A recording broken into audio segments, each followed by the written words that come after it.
otomotif tidak dianggap sebagai mendidik dan mencerdaskan bangsa. Saya nggak cari orang yang bisa menulis, tapi saya mencari orang yang hobi otomotif dan kepingin menulis. Ya.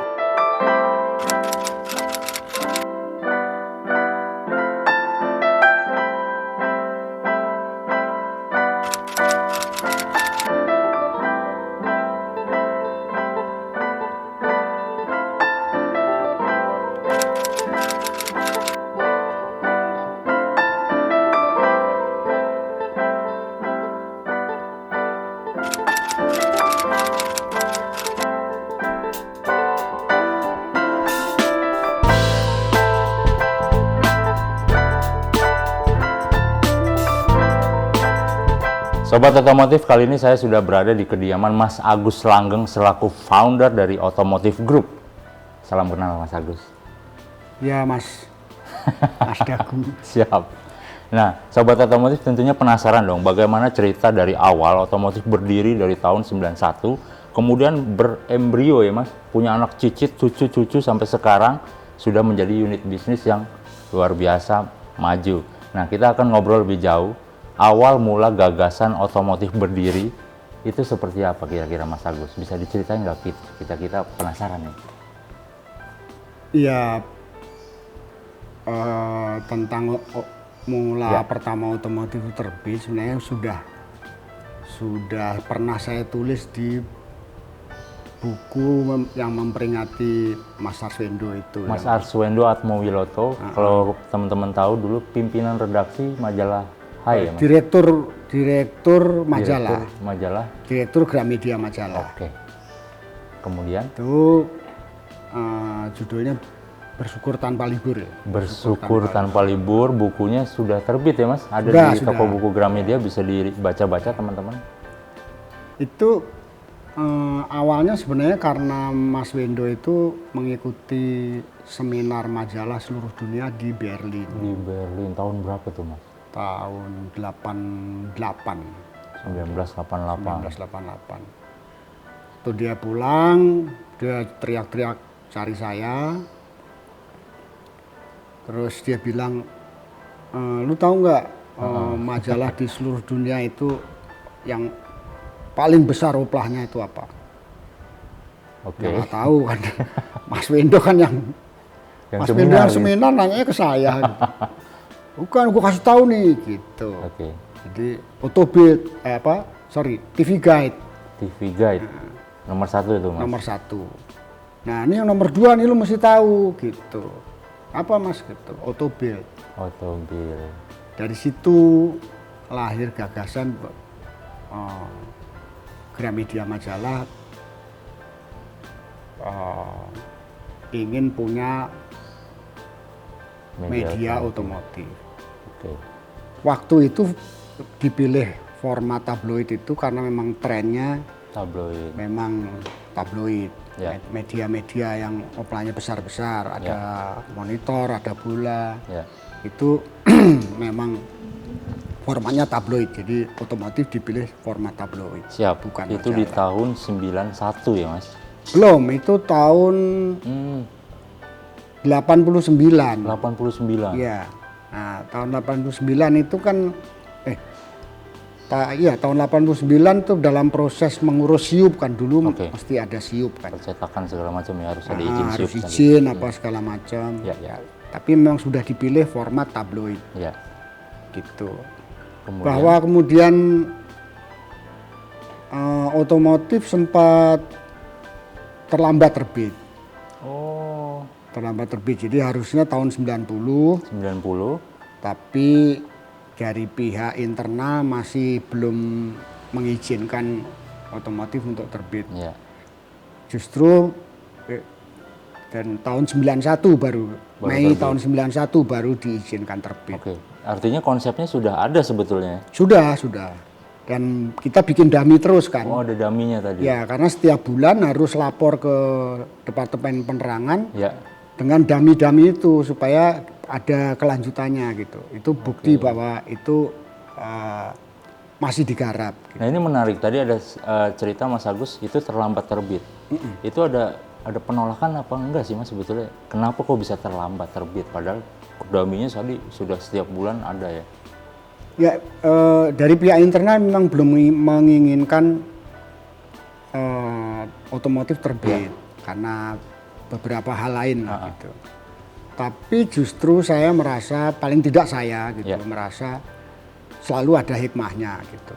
Jadi saya dan tim punya waktu belajar lebih baik gitu. Jadi bikin laporan utama, bikin investigasi, bikin segala macam lah gitu. Terus bagaimana menginfluence teman-teman supaya bisa selaras dengan formula yang saya bikin gitu-gitu. Mereka juga punya waktu untuk belajar. Nah, itu luar biasa perjuangannya. Jadi kalau zaman dulu teman-teman itu ngetiknya masih pakai mesin tik. Masih pakai mesin tik. Dan itu di print. Ya. Coba dibayangkan pada saat nggak lama sesudah itu sudah ada komputer. Sudah ada komputer. Ya. Tapi kan zaman dulu dummy itu dibuat pakai mesin tik segala macam ya. Proses kreatif pertamanya masih iya, itu. Tapi sudah itu pakai komputer. Nah, cuman masih pakai DOS apa? Microsoft DOS. Iya. Luar biasa. Tahun 91 terbit otomotif. Ya, 91 otomotif terbit. Oke. Nah, dalam proses perjalanannya nih Mas, kan perlu mencari orang-orang ya yang sesuai dengan passionnya otomotif. Itu Mas Agus gimana ya menemukan sosok-sosok yang wah ini cocok nih, wah ini cocok nih. Gimana Mas prosesnya? Itu pertanyaan itu sering sih dilontarkan, termasuk almarhum Pak Yaakob Utama. Pak Yaakob. Itu pernah bertanya gitu, kamu nyari kalau rekrutmen gimana caranya gitu. Saya selalu bilang, saya nggak cari orang yang bisa menulis. Tapi saya mencari orang yang hobi otomotif dan kepingin menulis. Ya. Nah, kalau hobi otomotif itu susah ditularkan. Hobi otomotif itu susah diajarkan ke orang. Tapi menulis itu bisa diajarkan. Jadi saya lebih memilih kandidat yang hobi otomotif, meskipun dia tidak bisa menulis. Berawal dari hobi dulu ya Mas? Ya. Kalau udah hobi pasti bisa diajari nulis gitu ya? Karena hobi itu yang melekat dari kecil sampai kapanpun dia hobi. Minat lah. Punya minat ke situ. Terkait dengan pandangan BOD, Board of Director Kompas Gramedia Group, terkait dengan gagasan otomotif di awal-awal berdiri. Itu kayak apa pandangan mereka Mas? Mereka awalnya nggak setuju. Gitu. Awalnya nggak setuju, meskipun otomotif sudah mengantongi SIUP. Nggak setuju, benar-benar nggak setuju? Iya, nggak setuju. Karena nggak sesuai dengan visi misi Kompas Gramedia. Yang dengan media Kompas Gramedia itu gitu ya? Merasa punya visi dan misi itu mendidik dan mencerdaskan bangsa. Yes, otomotif ini tidak dianggap. Otomotif tidak dianggap sebagai mendidik dan mencerdaskan bangsa.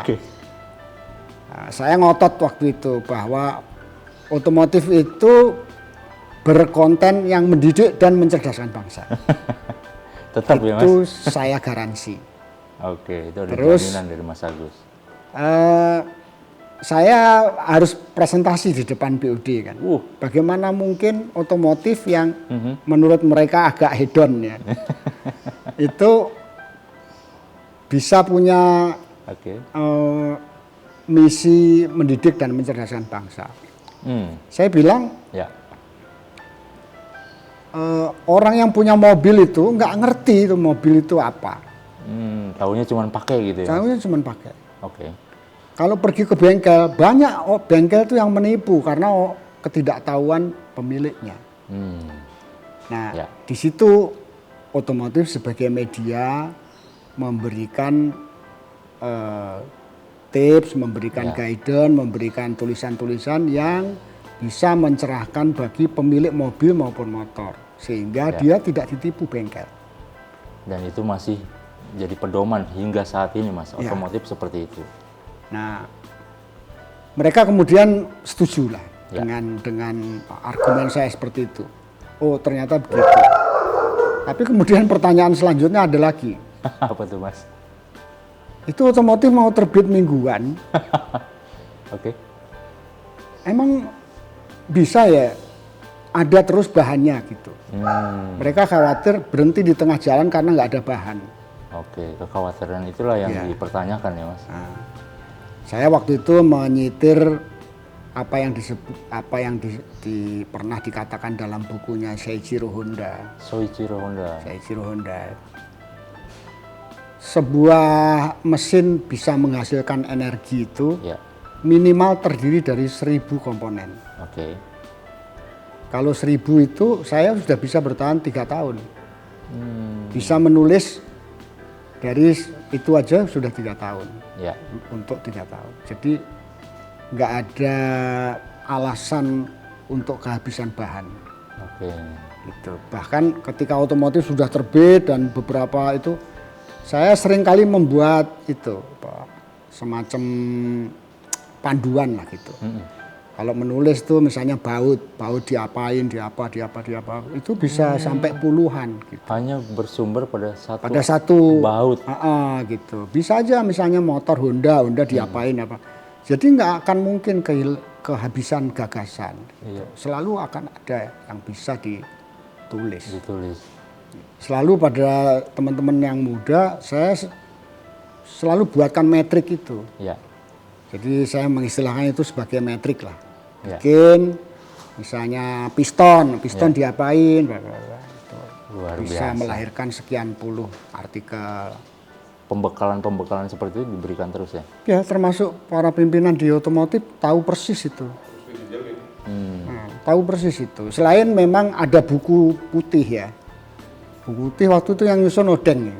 Oh, ada panduannya Mas? Ada buku putih otomotif itu yang nyusun Odeng. Itu memang dari beberapa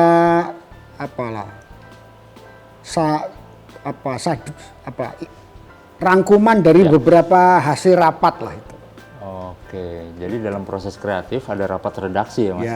Nah, dari rapat redaksi itu dirangkum, kemudian jadi buku panduan tadi buku putih. Yes. Nah, ini menarik lagi karena kan namanya juga otomotif ya. Laki semua isinya Mas. Dan punya pemikiran yang sifatnya pendiriannya sama ya, sama-sama ngotot maksudnya. Itu untuk memanage karakter-karakter tersebut Mas. Biar bisa sesuai dengan visinya Mas Agus. Pada saat itu seperti apa Mas? Waktu awal-awal? Yes, di awal-awal.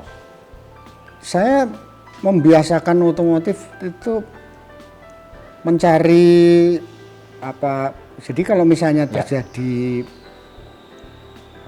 rapat gitu ya, rapat redaksi atau rapat-rapat khusus gitu.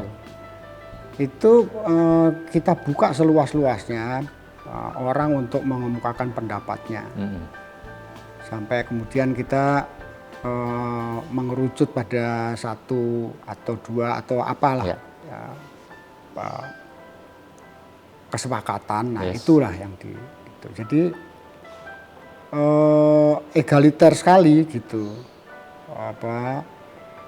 Situasi dan kondisi di rapat-rapat di otomotif itu gitu.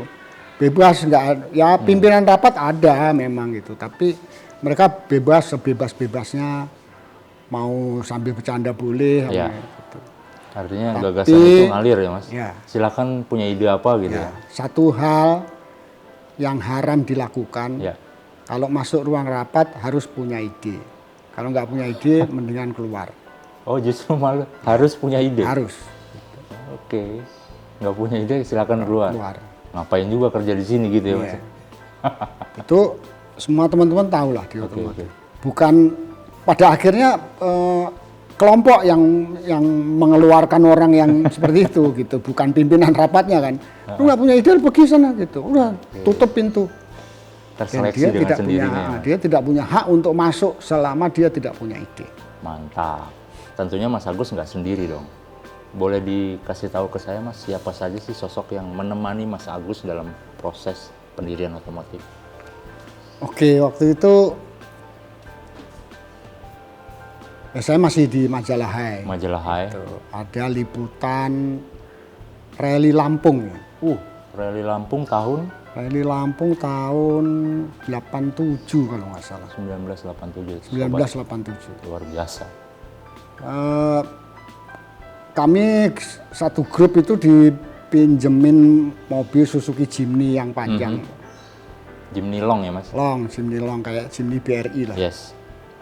Itu untuk liputan karena kita nggak kepingin merepotkan panitia dan kami bisa melakukan liputan secara lebih leluasa gitu.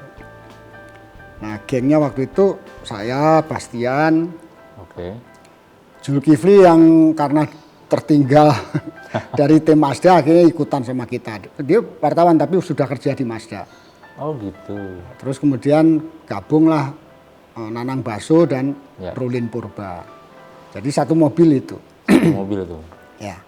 Karena sering ngobrolnya nyambung, sepertinya enak diajak bekerja gitu, karena bertemu dalam sebuah suasana kerja kan, liputan gitu. Jadi waktu diserahi sama Mas Windo untuk melakukan rekrutmen itu, mereka itulah yang pertama saya hubungi. Orang-orang tersebut ya, foundernya ya. Iya. Jadi ya mereka resign dari tempatnya masing-masing, Zulkifli resign dari Mazda, Nanang Baso dari editor, dan segala macam, Bastian dari apa. Itu semua dan berkumpul di Gramedia, nebeng ruang studionya Majalah Hai karena belum punya ruangan. Jadi dulu Mas Agus masih di Hai ya pada saat otomotif berdiri itu? Masih kerja untuk Hai. Untuk Hai? Iya. Megang rubrik apa Mas kalau boleh tahu? Saya kebetulan jadi editor di situ membawai transportasi. Transportasi itu bisa mobil, bisa motor, bisa alat perang, bisa macam-macam. Saya waktu itu ditahbiskan jadi pemimpin redaksi termuda di Indonesia. Oh di Indonesia bahkan. Ada di bukunya PWI. Termuda Mas? Ya saya juga nggak tahu tadinya. Itu yang menulis Mas Kurniawan Junaidi. Itu di dalam bukunya disebut begitu. Saya juga nggak ngerti itu tadi. Tahun berapa Mas itu? Karena mungkin saking susahnya kali ya. Tahun berapa kalau boleh tahu? 92 kan. 92. Sudah jadi pemret tabloid otomotif ya. Termuda. Jadi dalam formula yang saya bikin tentang otomotif itu termasuk di situ saya buatkan tentang foto. Ya, terus selain tentu tentang tulisan ya, bahwa tidak boleh menyinggung agama, tidak boleh menyinggung SARA, tidak boleh menyinggung tentara, tidak boleh menyinggung cendana. Dulu ada soalnya itu. Cendana. Zaman Orde Baru soalnya. Ya, zaman Orde Baru. Jadi sementara foto itu saya buatkan itu tentu berdiskusi dengan teman-teman fotografer ya. Itu kalau tokoh otomotif dia tidak perlu diberikan icon atau hal-hal yang sifatnya otomotif. Misalnya ada pelek, ada mobil, ada motor, atau ada apa yang berbau otomotif. Tapi kalau orang itu bukan orang otomotif, dia harus ada unsur otomotifnya. Karena kita berharap semua media lain yang meminjam foto dari otomotif, itu pembacanya pasti akan mengerti bahwa itu foto dari otomotif. Gitu. Itu jadi pattern ya Mas? Ya, dan itu bagian dari kita ingin memang otomotif dikenal lebih luas. Gitu. Nah tentang layout itu memang zaman dulu belum ada program Woodwind yang sekarang kita kenal itu kan. Jadi ya masih pakai spraymon, pakai lem itu ditempel-tempel gitu. Kayak bikin clipping ya Mas? Seperti bikin clipping gitu. Kemudian lahirlah moto yang dibuat oleh teman promosi namanya Freddy Ginting. Itu menjadi yang paham, yang awam jadi paham, yang profesional semakin spesial. Dan itu diciptakan oleh tadi Freddy Ginting. Itu jadi panduan semua teman-teman yang bekerja di otomotif. Karena upaya kita ingin juga mendidik dan mencerdaskan bangsa. Oke.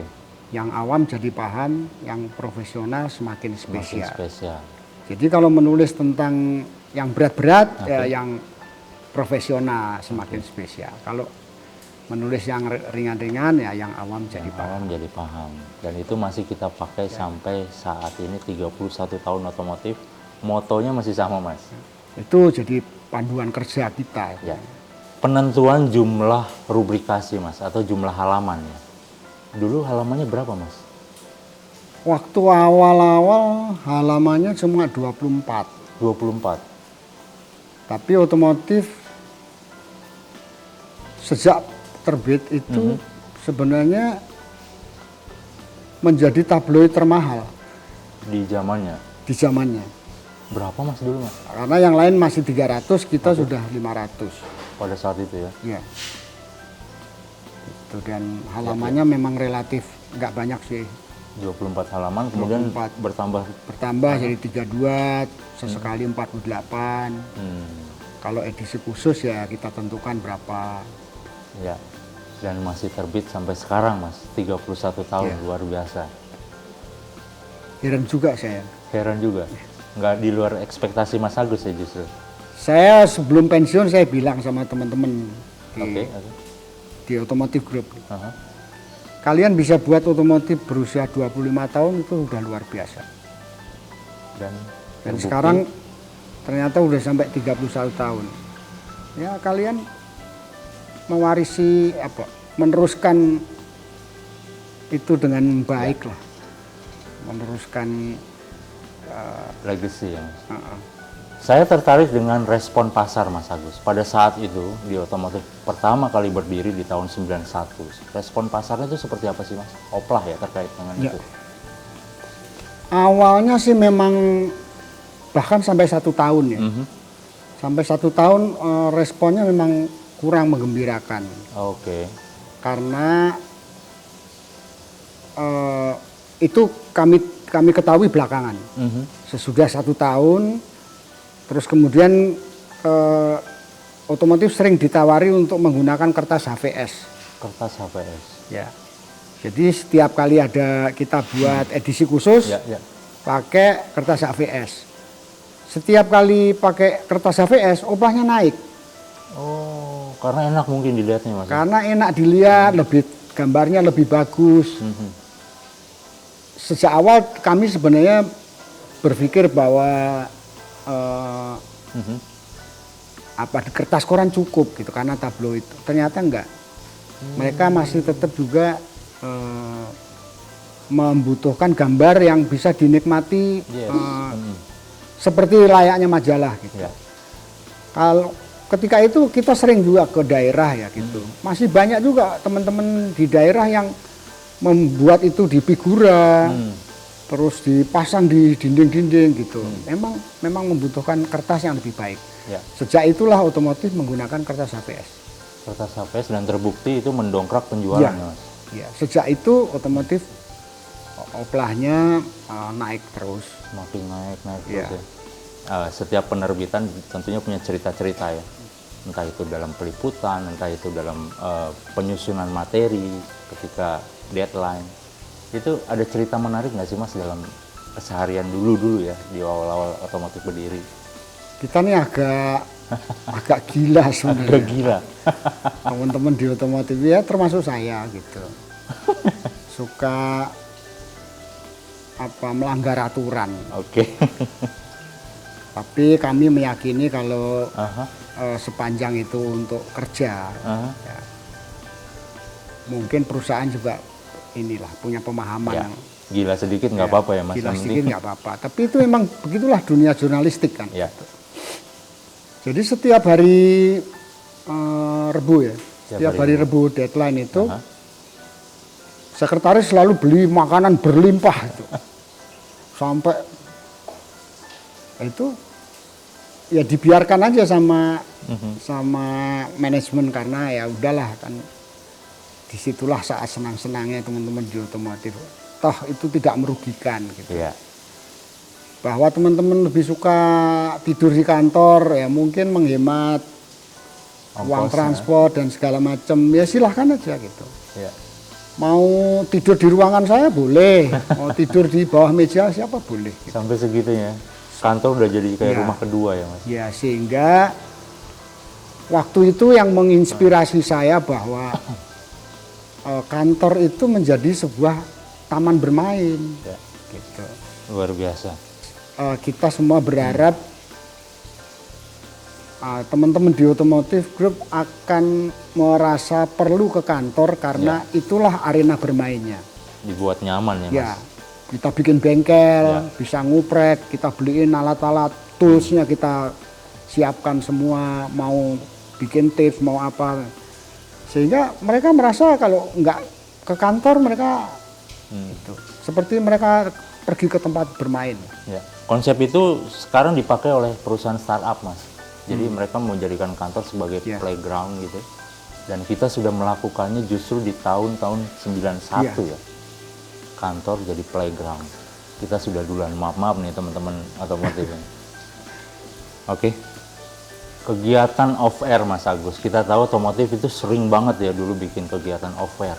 Bahkan sampai ada yang fenomenal hingga saat ini masih berlangsung. Dan statusnya sudah menjadi internasional adalah Otobursa Tumplek-Blek. Nah, itu gimana sih Mas tercetus ide kegiatan off-air tersebut? Beruntunglah Otomotif itu lahir dalam sebuah perusahaan yang sangat mengerti kebutuhan media dan jurnalistik ya. Mantap. Jadi setiap rapat dengan BOD, Pak Yakub selalu men-challenge gitu. Kamu nggak pengen tuh beli mobil balap, kamu nggak kepengen tuh beli motor besar itu, gitu. Kan kalau untungnya, kalau ada untungnya kan kamu bisa beli gitu. Jadi sebenarnya memang kita berada dalam apa ya, dalam perusahaan yang sangat mengerti kebutuhan, yang nggak kaku gitu. Nah itu yang sebenarnya mengilhami banyak hal gitu, kayak membuat activity dan segala macam yang dulu tidak atau jarang dilakukan lah media lain. Jadi kita buat ya, salah satunya Otobursa, dulu ada juga Kemon kan. Kemon Kenduri Motor Nasional itu digarap Motor Plus ya kalau ya itu malah masuk rekor muri kan itu. Mengumpulkan motor terbanyak di Indonesia gitu. Dan Otobursa juga seperti itu gitu. Memang konsepnya juga ngariung, hangout, mingle dan segala macam. Dan kita buat maskotnya gitu supaya eye catching, supaya orang tahu bahwa Otomotif punya maskot. Kita bikin gajah monster itu. Gajah monster terbang melintasi deretan mobil itu ya. Dilindes ya Mas ya. Dan jangan lupa hadir di gelaran Otobursa Tumplek-Blek di Plaza Senayan di bulan September nanti. Don't miss it teman-teman. Boleh di underline juga bahwa nggak ada media yang seserius itulah. Sampai punya maskot. Punya maskot, bikin event, aktiviti segala macam. Bahkan saya juga pernah lihat ada balap one make race yang digarap Otomotif ya. Kita pernah bikin one make race. Kita juga pernah aktif ikut drag race. Drag race. Aktif dalam hal ini jurnalistik. Aktif, kita punya peserta menyiapkan mobil betulan di support Toyota memang ya. Di support Toyota. Kita punya tim balap. Kan menurunkan 2 mobil, satu Toyota Corolla, satu Toyota Kijang yang kita cop itu. Jadi tidak hanya berkutat soal penulisan ya, jadi wartawan gitu, tapi jadi pembalap juga ya. Iya, karena kami meyakini dengan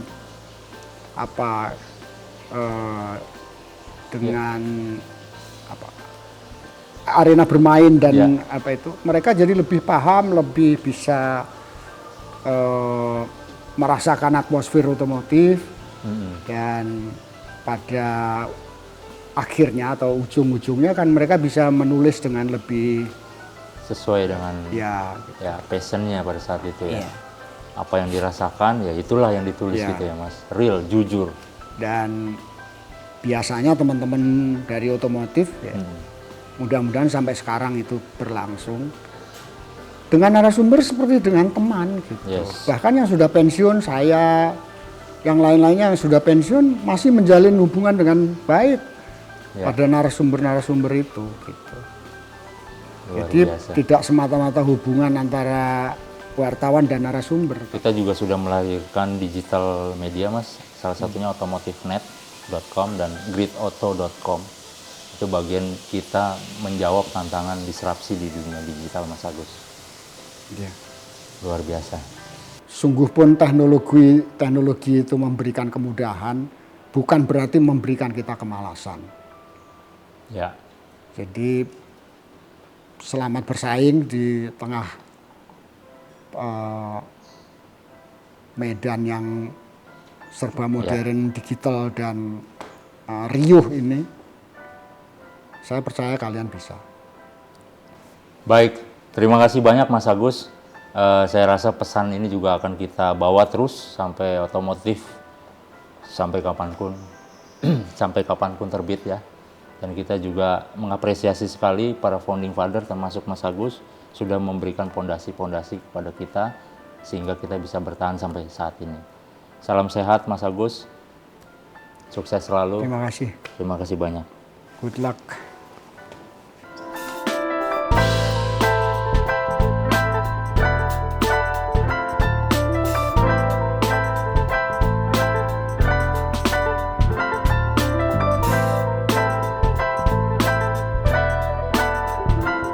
Dilanjut teman-teman otomotif, belum lengkap rasanya kalau kita belum mewawancarai Nanang Bakso yang kita akrab disapa Babe, yang mau menggawangi perwajahan atau foto di tabloid edisi awal hingga Babe pensiun di tahun 2013. Salam sehat Babe. Siap. Mantap.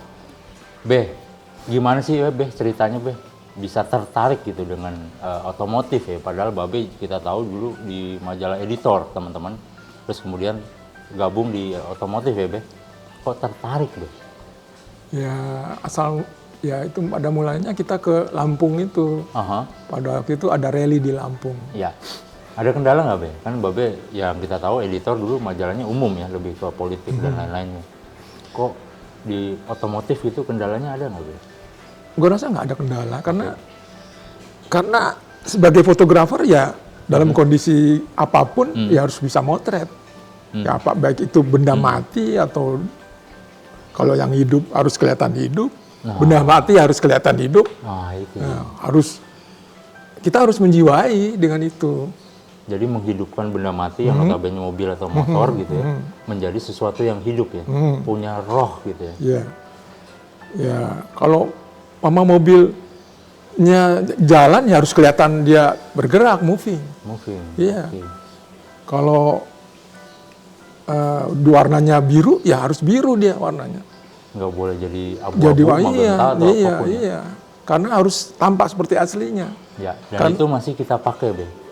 Benchmark atau panduan-panduan dari Babe itu teman-teman fotografer di tabloid otomotif masih memakai panduan itu. Salah satunya adalah kalau foto miring, itu harus bannya nyerong kalau tidak salah. Iya. Berapa harus derajat? Dikeliatin peleknya. Umpama kalau kita harus buka kacanya sedikit. Kacanya dibuka. Iya. Tujuannya apa, Bu? Itu memperlihatkan dimensi dari mobil itu. Bahwa mobil itu enggak seperti foto dua dimensi gitu. Jadi ada kedalaman, ada gelap terang, otomatis tuh. Coba perhatiin. Oke. Jadi teman-teman harus begitu tuh fotonya, otomotif mobil terutama. Iya. Kacanya dibuka sedikit. Tujuannya itu tadi. Iya, bahwa ada ruang di dalam tuh ada ruangan di situ. Iya. Tidak melulu bidang kotak atau bundar gitu mobil gitu. Iya.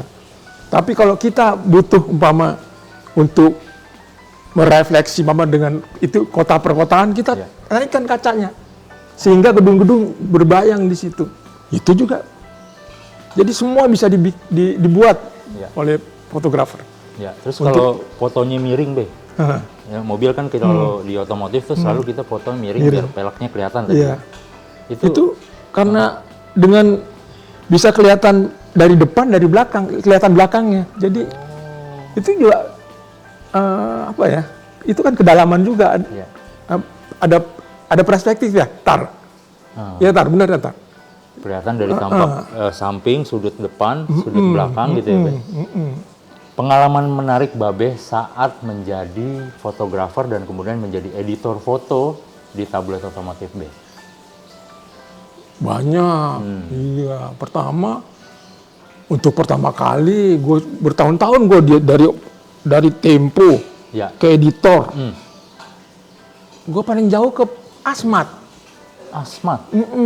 DLK tuh, Be? Iya. Dinas luar kota? Iya. Tapi ya sama otomotif gue ke luar negeri, ke Amerika, ke Eropa. Jalan luar biasa. Singapura, Malaysia tiap hari kali. Iya kan? Sambil kerja tuh, Be? Iya. Di situ yang hebatnya otomotif. Ya, bisa melancongi berbagai macam negara selama bekerja di tabloid otomotif. Itu menjadi pengalaman menarik Babe Nanang Baso. Iya. Siap. Ada lagi, Be, mungkin pengalamannya? Umpama waktu di Rally Medan. Nah, Rally Medan tuh. Itu nggak kepikir tuh semua. Bahwa itu tikungan, nunggu setiap berapa menit tuh baru lewat kan. Iya. Pada berdiri semua kan. Aku dengan itu bawain kursi bangku panjang. Nih duduk. Sambil juga aku buat berdiri, buat motret. Oh, jadi triknya gitu ya? Daripada nungguin nggak dapat high angle, pakai kursi. Dan itu ditenteng-tenteng, Be? Aku tenteng dari punya penduduk. Oh gitu? Ambil punya. Selama kegiatan balap berlangsung, Bapak nenteng kursi itu? Iya. Luar biasa. Enggak itu loh? Iya, jadi begini. Jadi menurut gua gini. Kalian kalau jadi fotografer, harus jangan kacamata kuda. Kalau muda gitu, cuma itu aja yang pikir. Ntar mau motret mobil ini. Sama waktu gue ini contoh gue di A1 Ring. Itu di Wina, Austria. Itu karena gue mesti hidup dari nggak ngapa-ngapain, gue nyari itu yang anjing-anjing yang buat nyari orang hilang. Gue fotoin, gue tanyain, gue bikin cerita sendiri di otomotif. Oh, bisa jadi angle cerita. Bisa, iya. Jadi jangan terpaku sama lu pergi ke A1 Ring cuma motret Superbike, balapan Superbike. Mesti banyak yang bisa lu kerjain. Iya. Jadi dalam konteks tadi ya buat artikel maupun buat foto, akhirnya Babe menemukan cerita lain di balik event itu ya. Tidak hanya melihat dalam satu koridor kacamata kuda tadi di sini. Iya, gue bilang itu. Bisa begitu. Nggak usah gitu. Kadang-kadang ya maaf ya, kalau orang nggak tahu tuh, itu kan kecepatan tuh motret itu. Motretnya patar setengah mati, soalnya fotonya kecil-kecil kendaraannya. Karena dia nggak pakai tele. Sering kejadian tuh. Ditugasin fotografer otomotif loh. Ditugasin zaman dulu ya Tar ya. Ya tanya deh si bosnya. Iya. Fotonya kecil-kecil Jack, terpaksa dimuat. Karena dulu nggak ada tele atau gimana Be? Ada tele. Tapi nggak dibawa. Nggak sanggup. Oh, karena berat kan itu tele zaman dulu teman-teman. Telenya itu bisa kayak termos ya Be? Tele 600, kita ada tele 600 waktu itu. Dan Babe selalu bawa tele. Kalau saya lihat di foto dokumentasinya seperti berikut ini, Babe nenteng tele, lensa tele. Sampai segitunya, Be. Iya, itu keharusan sih tele itu. Kalau apalagi motret balap ya. Jadi jangan ragu ya, karena itu effort diperlukan untuk menghasilkan foto bagus. Nah, tapi kan itu di zaman Babe ya. Kalau sekarang kan kita ya semua serba digital dan alat yang digunakan pun sudah berbeda. Nah, Babe menyikapinya gimana, Pe? dalam segi foto untuk perwajahan atau konten di media? Ya kalian mesti bisa dengan teknologi yang sekarang yang udah canggih harus bisa menggunakan, karena emang apa namanya udah bukan zamannya lagi kayak dulu. Kalau dulu negatif, coba pakai negatif udah itu. Nah itu menarik Be. Dulu kan zamannya negatif ya, dan belum ada yang digital. Iya. Itu gimana ngelihatnya Be? Diintip gitu atau gimana Be? Iya, tanya hari itu. Mesti kacamata sampai mengkerendap pakai pelup tiap hari. Di gitu Be. Jadi kan disediain meja itu tuh, meja lampu itu. Iya. Kita lihat tiap hari mana yang fokus, mana yang enggak. Satu-satu Be. Iya. Dari berbagai banyak frame ya. Bisa jereng loh. Iya. Dan nemu satunya itu gimana? Cara memutuskannya Be. Oh ini foto layak dimuat. Kan ada yang lebih bos lagi, tinggal nih kasih lihat ini fotonya tuh. Yang mereka kita pilih yang terbaik. Oke. Setelah jadi negatif, kemudian dijadikan kan pakai itu layout apa? Itu gimana caranya Be? Pakai lampu itu sorot yang ke ini loh. Dipresentasiin gitu ya. Kemudian dicetak, masuk ke layout atau artistik. Oke, seperti itu. Dan itu harus slide ya, harus slide. Karena kenapa? Warnanya lebih baik kali ya daripada negatif kalau pakai slide. Yang gilanya lagi kalau dulu kalau kita ke daerah motret, kita habis motret minta kirim malamnya. Itu ngirimnya pakai apa ya Be? Pakai inilah 4848, kalau Bandung 4848 apalah. Sampai kan. Jasa delivery itu ya, logistik ya. Nyampainya besok. Iya, itu kan 2 jam lah ya, 3 jam nyampe. Luar biasa. Lanjut Be. Nah, bagaimana cara Babe menciptakan fotografer yang andal di bidang otomotif dan itu terbukti sampai sekarang ampuh Be? Barangkali juga kita dari dulu kan nerimanya kan dari aku gaul kan sama kayak Tony itu kan ketemunya di Rapiko, Adorama ketemunya mau iya ikut. Banyak tuh yang begitu. Kayak Robert tuh temanku di Rapiko. Rapiko itu apa, sorry? Tempat nyetak foto zaman dulu. Oke. Nyetak foto. Terus Robert, Tony, yang gue ketemu yang melewati seleksi dari Gramedia. Ya. Itu siapa? Salim. Kriterianya apa, Be? Kayaknya perlu asal ngerti motret mobil. Gue biasanya ngetesnya pakai motret mobil, bawa mobil, kita foto di halaman belakang itu tuh. Iya. Di bedeng dulu, zaman dulu. Biasanya gitu. Suruh tes mobil, hasilnya dilihat. Bagus nih. Ya lu masuk gitu. Ya, yang tes apa namanya? Tes IQ, tes apa sih? IQ. Psikotes tuh lewat itu dulu. Kita terima terus dites sama PSDM. Akhirnya PSDM bilang, lu ini kekurangannya gini masih bisa di ini. Lalu kurang gila lu, gitu. Gila lagi sana belajar gitu. Ya, kita mesti ngomong dulu tuh. Tanggapan Babe nih tentang otomotif, dalam hal ini tabloid otomotif saat ini, Be. Tanggapannya gimana, Be? Wah, mesti bersyukur ya. Asik. Hebat kalian. Terima kasih. Karena lihat aja, kayaknya media otomotif satu-satunya ya sekarang ya. Yang media otomotif cetak, Be. Satu-satunya masih berdiri sampai saat ini. Nah, tuh coba. Ya, semua itu juga apa namanya? Kalau istilahnya Agus Langgeng tuh gift. kalian tuh, otomotif tuh. Bisa sampai sekarang. Ya, terima kasih Babe. Siap. Itu berkat fondasi yang sudah Babe berikan kepada kami melalui cara Babe mengambil angle foto, kemudian mengeksekusinya dengan angle-angle yang membuat benda mati menjadi hidup tadi sudah disebutkan.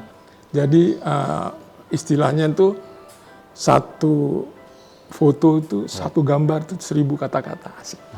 Baik, terima kasih Babe. Aduh. Semoga sehat-sehat selalu, sukses selalu. Buset, gue keringetan nih. Terima kasih teman-teman otomotif. Salam otomotif, Be. Siap. Mantap.